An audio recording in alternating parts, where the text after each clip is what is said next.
Y'all can talk in the background. I think you can go live. I just went live. I did.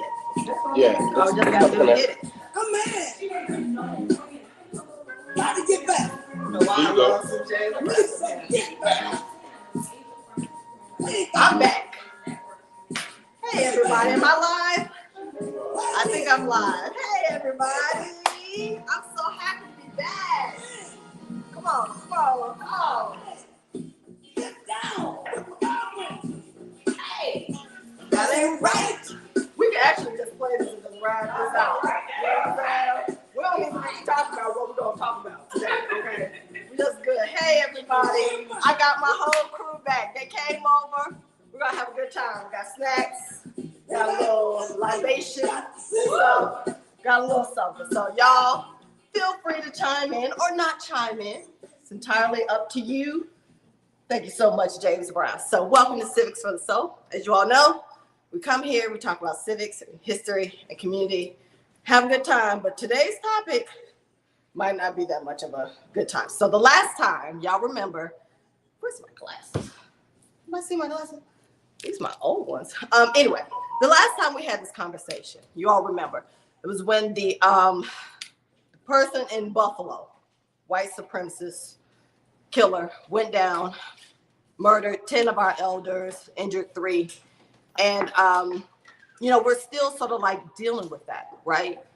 We're still trying to deal with that, grapple with it. We didn't have time really to mourn, though.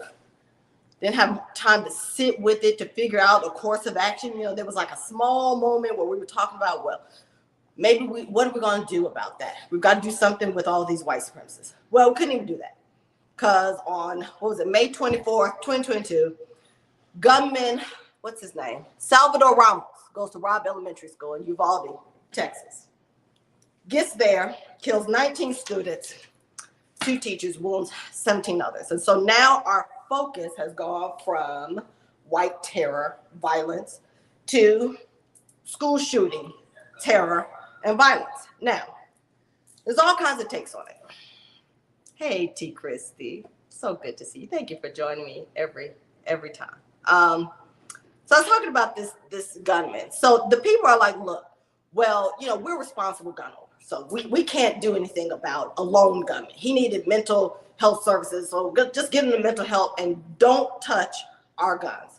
That's one take. The other take, of course, guns aren't the problem. The people are the problem. It's always that. It's always the people. I know the people are the problem, but it's also the guns too. Anyway. Some people said that, if the teachers had only had guns in the classroom, this probably wouldn't happen,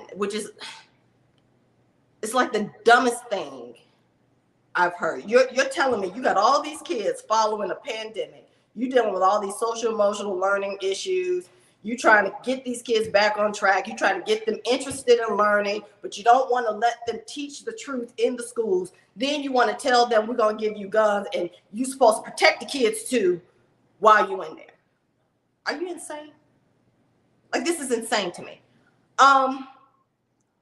There's other calls. I think there's been some movement on gun violence prevention and legislation. There is a Lucy McBath. So she supported, it was HR 7910. It's the Protecting Our Kids Act.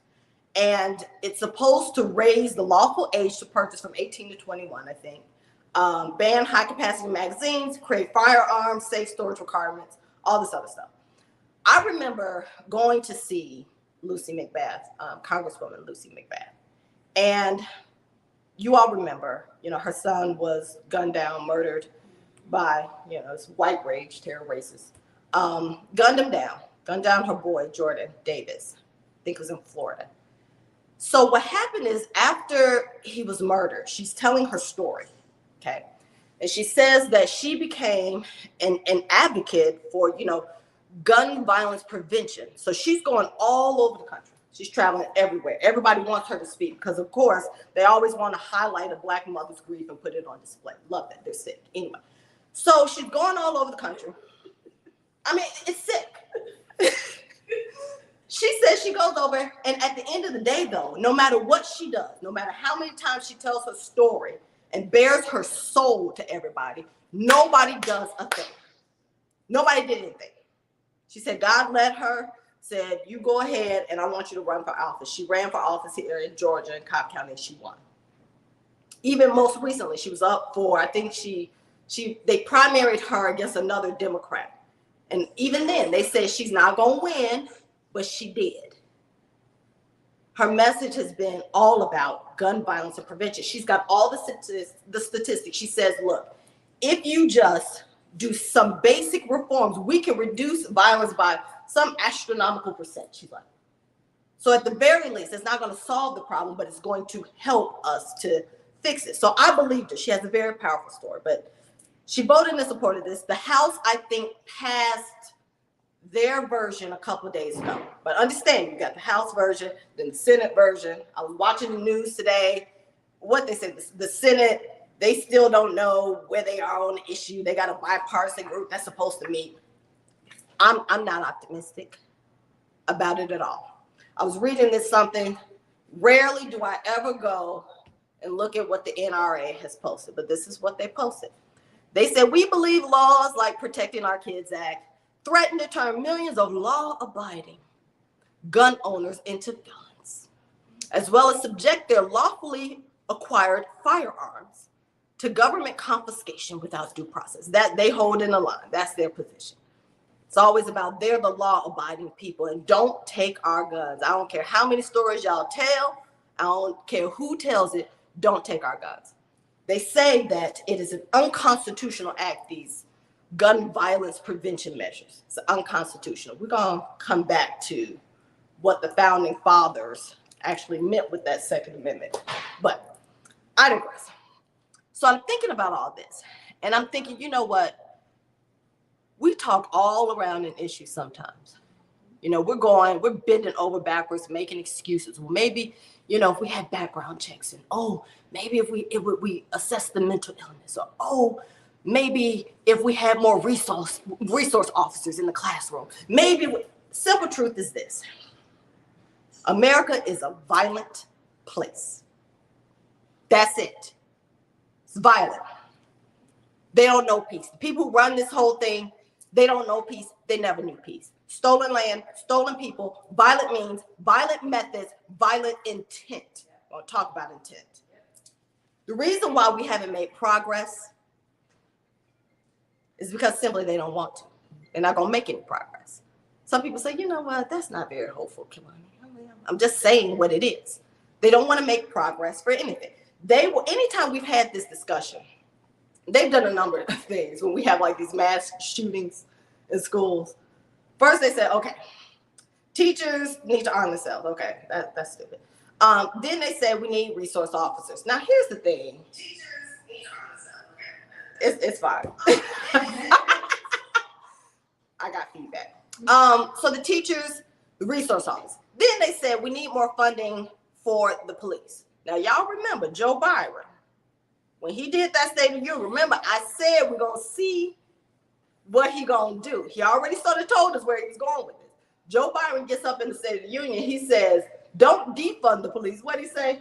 Fund the police. Here's the problem with that. I was looking at some of, they still haven't gotten to the bottom of what happened in Uvalde. Everybody's gone quiet now. Apparently, the officers were out there arresting some of the parents. The parents trying to go get their babies. And let's be very clear. If it came to my 3 kids, I'm burning all of Atlanta down if you are trying to keep me from reuniting and getting my kids. Anyway, they out there arresting parents. One of the moms got free. She jumps over a fence, goes in, gets her baby, brings the baby out. Listen, if I'ma just have to rescue my kid myself, what I need you for? Why are you here? They said they were standing on the side, just letting the whole thing play out, letting it just go by. Really? We need to fund the police? Listen, I understand everybody's got a different take on that. I appreciate the conversation, but in this particular instance, again, if I got to do it myself, what I need you for? What are all these resources for? If it's just my own will and I go get my child. Anyway. Now this conversation's about, well, maybe we should tell the kids to run instead better die. Again, you'd have missed the whole plot. We rather teach kids how to respond to an active shooter than to do something about the underlying problem. And then when all else fails, here we go. But what about the violence in Chicago? Yeah, I'm sorry. Every day. Every doggone time. Listen, I'm from Chicago. I'm gonna tell you this. They cared nothing about the violence in Chicago. They didn't care about the violence in the 70s when they did the Coolie High movie. They didn't care when they did the Good Times show. They didn't care about us when they were shooting, when we were on our way to school. They didn't care. Listen. Tell me about Chicago. They don't care That's old. about the violence in Chicago. If they wanted to fix it, they would have fixed it by now. How did the guns get there in the first place? That's always the question, right? What about the violence in Chicago? Anyway, let me try to get back on track. Okay, let's talk about these shooters. Gotta pull up. In the days prior to the Uvalde murder, the killer purchased 2 AR platform rifles, one $1,200, one $2,700. And he bought at least 375 rounds of ammunition. There are other reports that say he had 1,600 rounds in a handgun. They say that's what, about $9,000 in weapons. 18, he was 18, right? How you get that? Like you said, how they get the guns? Every time. They don't got food, they don't got a place to stay, No. They don't have education, they don't have resources. Listen. But every major city, they always have guns. They got guns. You done shot your grandmama. You done shot your grandmama. Who shoots their grandmama? You don't know love? You don't know peace? Know what I said? They don't know peace. The Buffalo killer. I'm going to tell you exactly what he said on his post. Went to McLean's and finger fucked some of his guns. And a New York safe AR with detachable magazines for $11.50 and a Yugoslavian SKS for $775. Then I went to Vintage Firearms and bought 2 boxes of some old 12 gauge ammo, priced at 50 shells for $20. Doesn't have much in the sense of fun things that could cause a lot of damage in a short period of time. Then I went to Pennsylvania Guns and Ammo and checked them out. Has a nice New York safe Diamondback Tactical AR-15.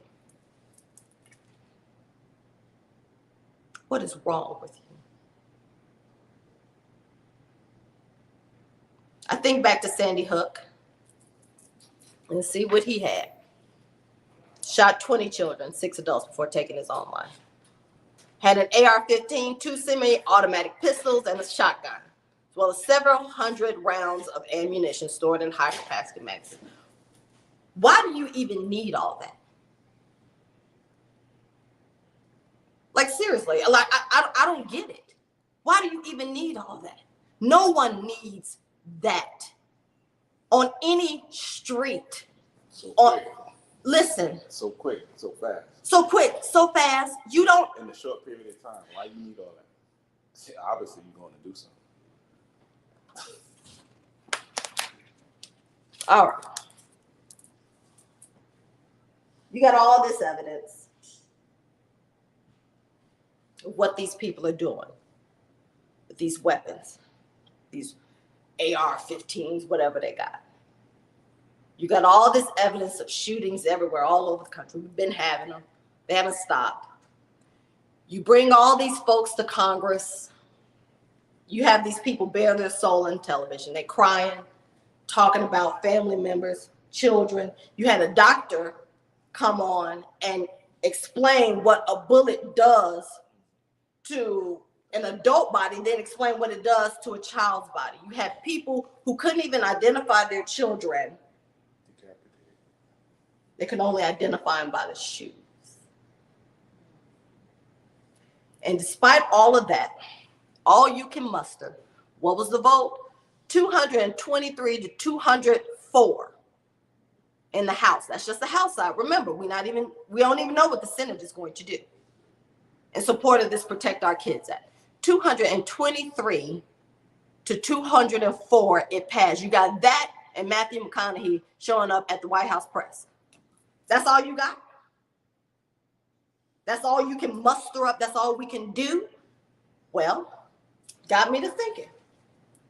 What would happen if Black people had the guns? What would happen if Black people had the guns and we weren't killing each other like people love to bring up in Chicago? What would happen if we just had guns? We were just arming ourselves and we were educated about it, since everybody's always talking about law-abiding citizens. What would happen? Well, here's what's interesting. I don't know if anybody watches The View. Did y'all see The View when Joy Behar says this? She said it out loud. This is what she said. Okay. She pondered this very question. She says, here's the thing. Once Black people get guns in this country, the gun laws will change. Trust me. Sunny Hostin goes up. She's like, yeah, that's what happened to the Black Panthers. Know your history. Okay. They did a couple little bites for us. I appreciate that.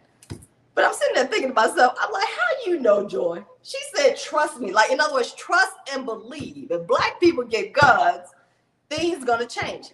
That's what she suggests. We'll talk a little bit later about my thoughts on that. Okay. So what happens if Black and brown people decide to get armed? And what has happened in the past when that happens? Well, there's a brilliant professor named Carol Anderson over there at Emory University. Brilliant. She wrote this book, The Second, meaning the Second Amendment, Race and Guns in a Fatally Unequal America. I haven't read it. I read some of the excerpts from it. I hope we all go out and get it. I think this is probably a very important piece. I'm glad she did it. And I'm glad that we always have elders and teachers and educators who can sort of guide us through this process. She actually outlines a little bit of what has happened when Black people with guns, and there's no violence in Chicago, this is what has happened when we've done that. Well, let's start here first. And I have some historians in the group in the house who probably want me to add more to it, but I'm gonna just go through it as best I can and try to stay on topic today. Let's start with the Stono Rebellion in 1739. Where did it take place? South Carolina, Gullah Geechee territory. What happened? One of the largest slave rebellions in the United States. There's this brother named Jimmy. Now here, I want you to listen. He was a literate slave. What does that mean? He could read. He was educated.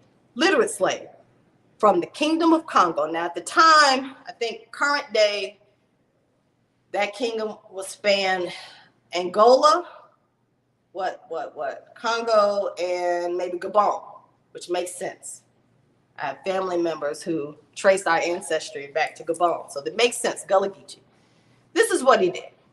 He got together with 20 other enslaved folks and said, look, we're gonna liberate ourselves.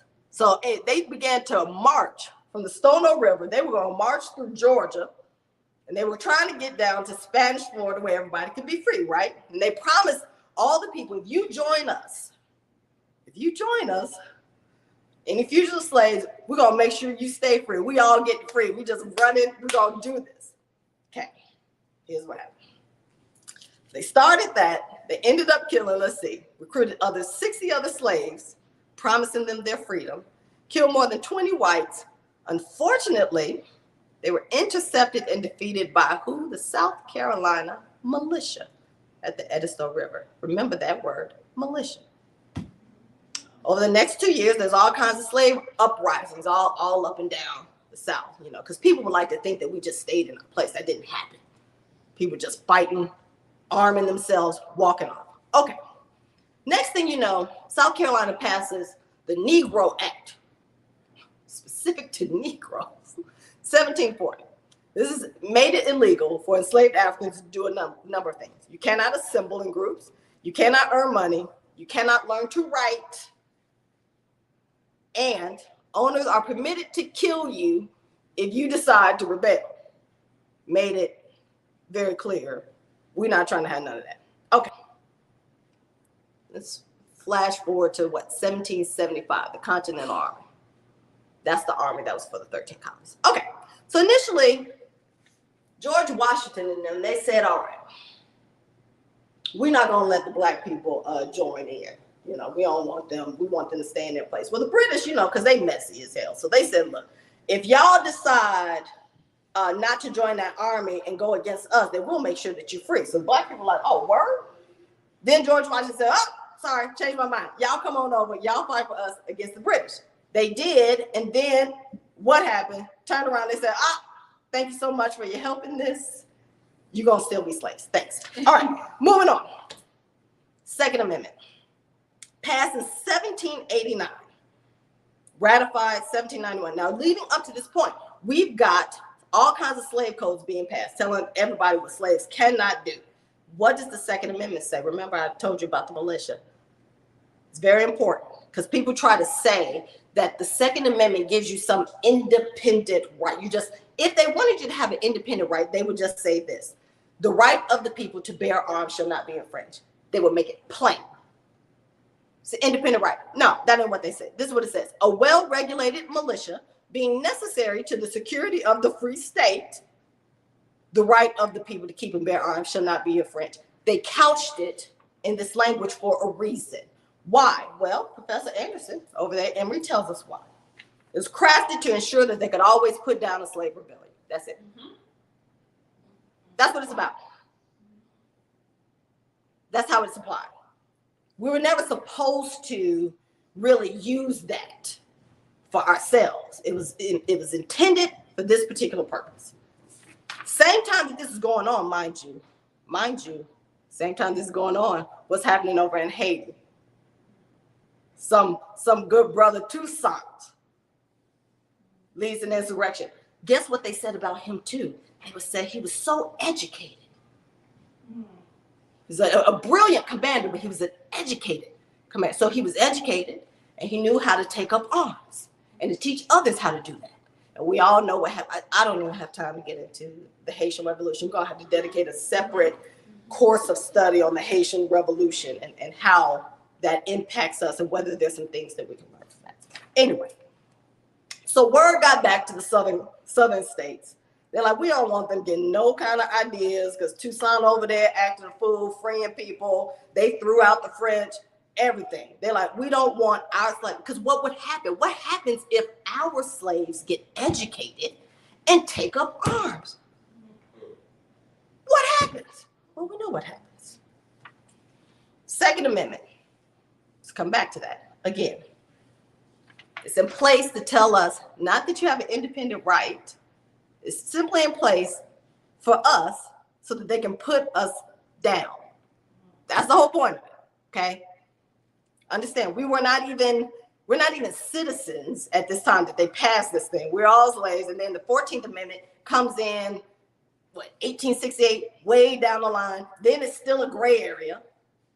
And there's some people who are going to argue, oh, well, no, it applies to all citizens. Well, we tested it. This is what happened. 1873, Colfax County, it was a parish in Louisiana. This is what happens. At this time, there's Reconstruction, right?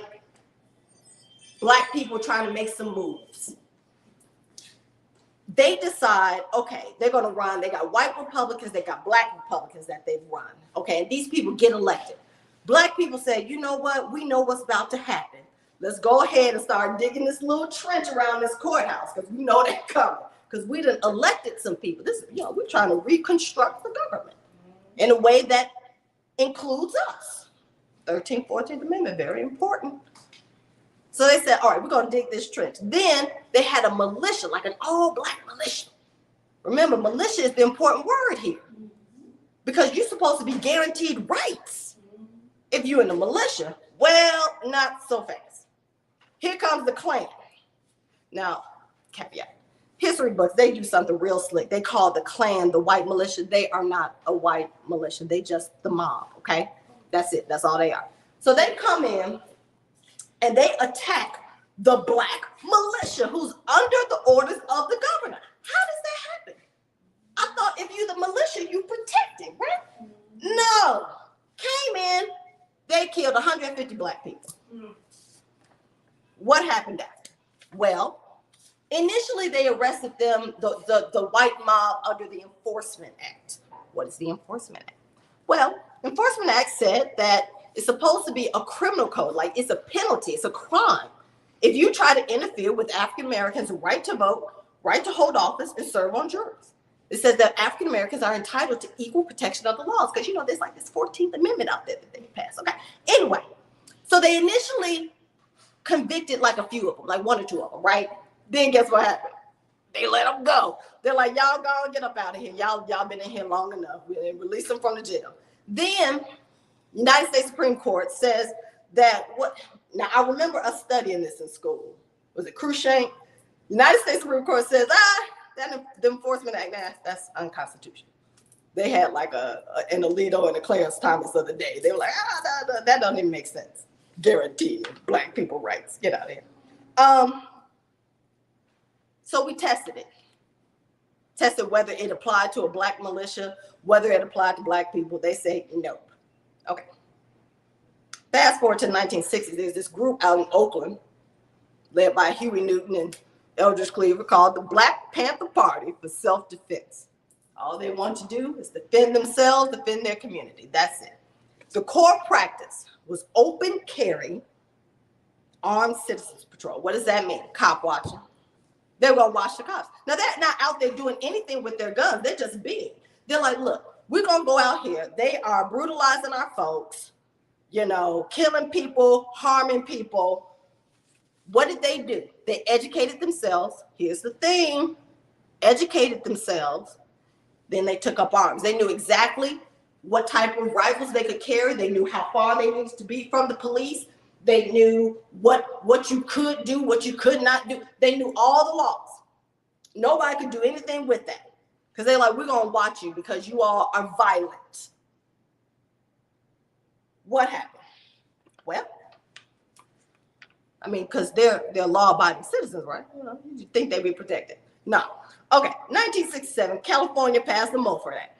What was that? Crafted with the goal, specifically, everybody knows what it was crafted for, to disarm the Black Panthers. They're like, no, I understand, law-abiding citizens. It just don't apply to you. What don't you understand? Okay, so they created the laws. Governor Ronald Reagan, and this is curious, okay. He was present when they were signing the bill, of course, and doing all that. So this is what he does. When the Black Panthers go up and they're protesting, they're like, whoa, how you gonna pass a law specifically against us? We're doing everything you said to do. This is what Ronald Reagan said. There's no reason why on the street today a citizen should be carrying loaded weapons. And that guns were a ridiculous way to solve problems. I can't even get this out. Guns are a ridiculous way to solve problems that have to be solved among people of goodwill. In a later press conference, Reagan said that the Mulford Act would work no hardship on the honest citizen. In other words, these laws have nothing to do with you Black people. It is not for you. So even if you availed yourselves of this notion of citizenship, even if you followed the law, even if you did what you're supposed to do, it still don't apply to you. Okay, what's the point, Kilani? What's the point? Well, I didn't bring all this up, and understand there's a whole lot of history around the Second Amendment and Black people and the white mob and terror and violence. There's a whole, I can't even go there. I did not bring this up and mention some of this stuff to expose the hypocrisy of America. That ain't the point. We all know America is hypocritical. You can't talk about you the land of the free, bring me your tired, poor, and all those people, and then you displace a bunch of indigenous people, and then you steal Black people, and then you make them work and make them slaves. Of course, it's hypocritical. I'm not doing it to expose the hypocrisy. I'm not even doing it to expose the hypocrisy of the Second Amendment. We all see what it was for, and we tested it, and we know it don't apply. That's not the point. I'm not even trying to answer that question by Joy Behar and all the ones on The View that said, well, what would happen if Black people got the gun? We all know what would happen. Nothing would change. Not a thing. They might change the laws to make sure that we are excluded. but nothing's going to change. We don't even have to go down that exercise. It's not going to change. Why? They already told us why. The whole point of this thing is that if we ever get our minds right, if we ever get educated, and if we ever take up arms against them, the point is they're going to put us down. That's it. That's the point of all this. And I'm not saying that we shouldn't get arms. We can have that discussion too. We can take up arms, but know why you're taking up arms. It's not to challenge the status quo. It's not to be included as a citizen. It's not to help the morality of the country. Know why you got to take up these arms. Because we're given a choice. We get our minds right, they're going to put us down. Know why you're doing it. That's all I got for today. Protect the babies. Protect the families. Protect the babies. Protect the community. Protect the babies. Rule number 1. That's it. I love all y'all. Hope you all have a great week. If you all liked it today, like, subscribe. I know I'm supposed to do all that. Like, subscribe, do all that. Send this to somebody who needs some understanding about the Second Amendment. If they have questions, they can reach out to me too. I can answer some additional questions offline. Because in the words of Gil Scott Heron, everything won't be televised. Okay? Oh! So, yep, I know this is dangerous, but it is what it is. We who believe in freedom shall not rest. So, peace and love, everyone. I appreciate you. I'll see y'all next week. Take care.